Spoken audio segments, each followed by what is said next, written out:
اللہ کے نبی صلی اللہ علیہ وسلم نے بھی کہ جو مستجاب الدعوات بننا چاہتے ہو حرام سے بچ جاؤ، حرام سے بچ جاؤ، دعائیں فوراً قبول ہوں گی۔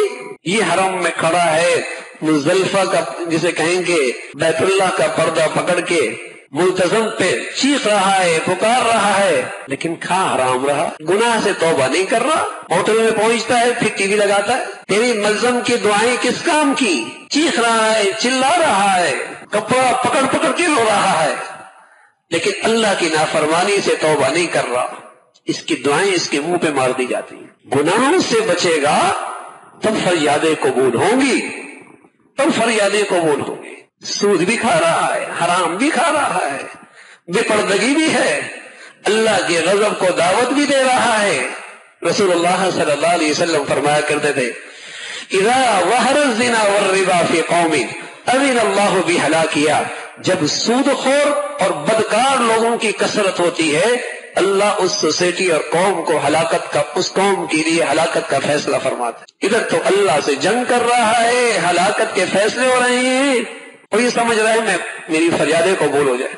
آنکھیں بھی زنا کرتی ہیں جب ان آنکھوں سے حرام دیکھا جائے، زبان سے گندے بول لیے جائیں غیر محرموں سے، یہ بھی زنا کرتی ہے۔ کان بھی زنا کرتے ہیں جب حرام عشق کی باتیں سنی جائیں۔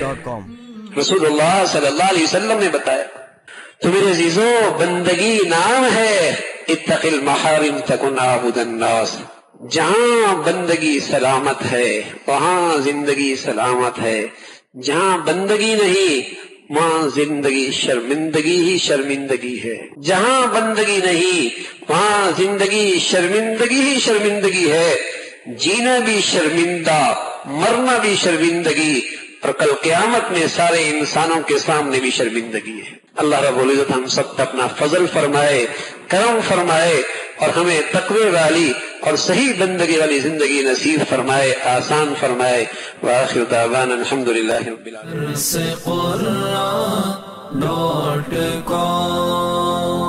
www.darsequran.com